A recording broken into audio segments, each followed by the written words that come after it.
What's an NSFW history fact that we don't often hear about? Napoleon's wife had a friend who was known as government property because she had banged so many ministers of state.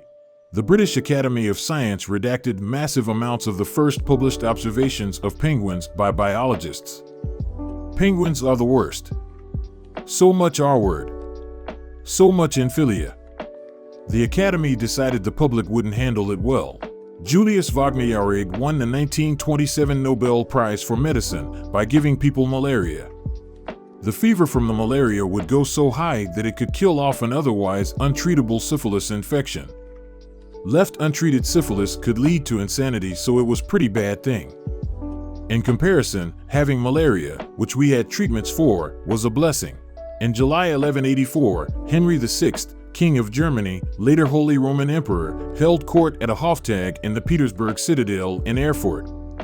On the morning of July 26th, the combined weight of the assembled nobles caused the wooden second-story floor of the Peterskirch to collapse, and most of them fell through into the latrine cesspit below the ground floor, where about 60 of them drowned in liquid excrement. There is a man named Eben Byers who is entombed in Pittsburgh's Allegheny National Cemetery. He was a golf pro and socialite who ended up being the victim of quack medicine. He consumed so much radithor, radium dissolved in water, that just prior to his death his jaw literally eroded off of his face. His mausoleum has him in a lead coffin because he's still radioactive. This is well known. Nicholas II and his wife Empress Alexandra Fyodorovna's letters to each other are quite steamy. Something you don't hear often is that Alexandra collected merkins, aka pubic wigs. William C. Minor, one of the contributing writers of the Oxford English Dictionary, chopped off his PP using the pocket knife he used to cut the bound pages of his old first edition book. Rome lost as many soldiers in one battle as the United States lost in the entirety of the Vietnam War. It was the Battle of Cannae in 216 BC against Hannibal. And this was back when the entire world population was tiny compared to what it is now. Rome lost 20% of its adult male population in a single day. Romans used to execute criminals in the Colosseum by recreating myths. A woman was R-worded to death by a specially trained bull, Pasiphae. A man was given wings and thrown across the Colosseum, Icarus. Another was made to play an instrument and then be torn apart by animals, Orpheus, and many, many more. At the beginning of World War II, in Great Britain, over 750,000 domestic animals were euthanized out of fear that rations would be spread too thin and pet abandonment would lead to masses of strays.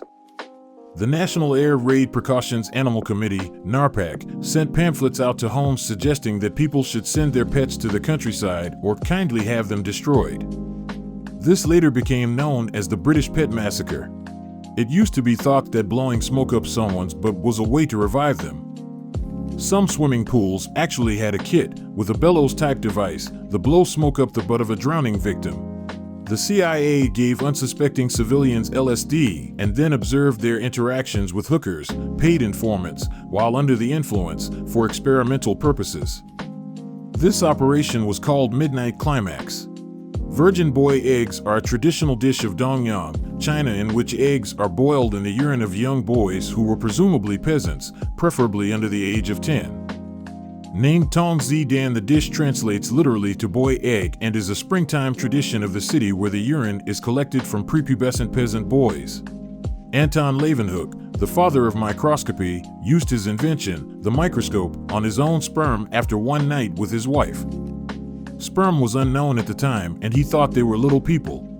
Didn't the author of Frankenstein lose her V card on her mother's grave? Boston Corbett, the guy who killed John Wilkes Booth, Lincoln's assassin, was a raging lunatic who cut his own balls off with a pair of scissors after passing a couple of women on the street. He did not seek medical attention after he did that until after he had gone to a prayer meeting and had dinner. He also escaped from an insane asylum on horseback and was never seen again. Felix IV, French president from 1895 to 1899, died while getting head. The Mongols had a rule: you are not allowed to kill the leader of a country or city-state by piercing their skin. So they came up with ingenious ways of killing people. There were stories of a potential Khan that boiled a man alive. Other stories include pouring molten gold down a man's throat. Though not necessarily NSFW, Genghis Khan gave cities the option of surrendering or face the option of killing every man, woman, and child in that city. He would literally genocide everyone in that city because the ruler wanted to fight back. And that's how Genghis Khan killed 10% of the world's population at that time, 20 to 40 million people. People think that Vlad the Impaler stuck people with spikes through the guts, but that isn't what impaling is. It's so much worse. First you get a thick log, maybe 1.5 fists thick. Then you carve the tip into a blunt bullet shape. Too sharp and the spike will go through the victim too fast. Too blunt and the victim won't be properly impaled. You grease up the spike with lard. You insert the bullet-shaped end into the victim's behind. You push it into at least a foot or more is in the victim. Then you haul them up. If you've calculated everything right, then the victim will remain alive, twitching, and completely unable to stop what is happening to him or her. Yes, this happened to women too, for days. Ultimately, the spike will erupt from the upper chest, back, or head. Fortunately, the victim will have died before then. Buddhist monk from Bhutan Drukpa Kunli was known for his crazy methods of enlightening other beings, mostly women, which earned him the title the Saint of 5,000 Women. Among other things, women would seek his blessing in the form of intercourse. His intention was to show that it is possible to be enlightened, impart enlightenment, and still lead a very healthy adult life, and to demonstrate that celibacy was not necessary for being enlightened. Because of this power to awaken unenlightened beings, Kunli's PP is referred to as the thunderbolt of flaming wisdom, and he himself is known as the fertility saint. For this reason, women from all around the world visited his monastery to seek his blessing. Some of his most famous performances include urinating on sacred thankas, stripping down naked, or offering his testicles to a famous lama. He is one of very few Buddhist teachers to almost always appear in Bhutanese paintings topless. It is known that Drukpa Kunli would not bless anyone who came to seek his guidance and help unless they brought a beautiful woman and a bottle of wine. Jean-Jacques Rousseau had a major spanking fetish and would, at times, take his pants off and chase women around at parties begging them to spank him. He also intentionally got in trouble as a child so the headmistress at his school would spank him. Hawaiian kings commonly had harems of both male and female lovers. The first European to make a Hawaiian to English dictionary didn't want to scandalize his Victorian readers, so translated the term for the male lovers to something like intimate friend. This caused some degree of confusion when missionaries arrived asking to become the intimate friends of the Hawaiian nobility. When the future Edward VII balked at his mistress's account saying, "Madam, I have spent enough on you to build a battleship," she replied, "And you have spent enough in me to float one." The R-wording of local women was commonly seen as a mean to keep invading soldiers' morale high. Local women would cover the faces with charcoal, ash, and dirt to be unattractive so as to avoid the same predicament. Some even went as far as harming themselves to produce unappealing scars on their faces and bodies. President Lyndon B. Johnson was obsessed with his PP and used it to control those around him. He gave it the nickname Jumbo.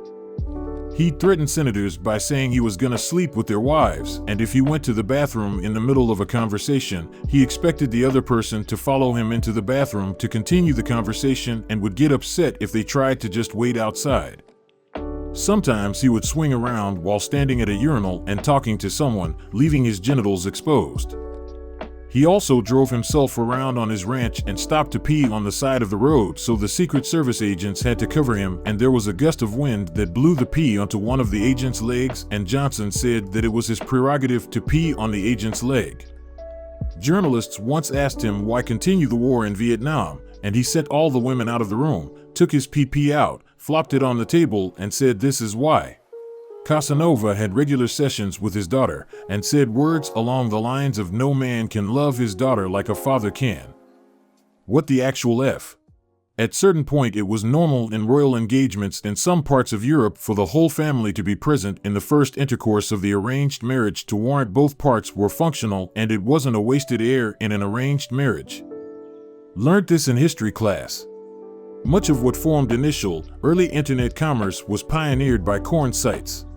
There was a ritual that is believed to have taken place towards the end of the Viking era while people were still pagan just before Christianity took over.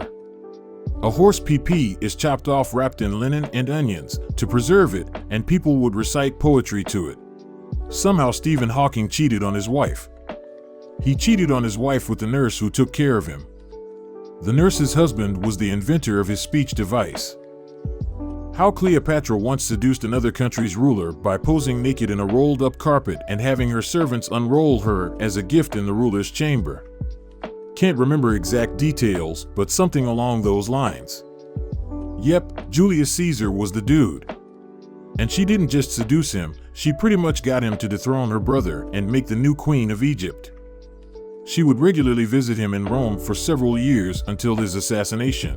Alexander III of Russia asked a ballerina to bang his son, Nicholas II, because he thought he was such a wimp he needed experience before getting married.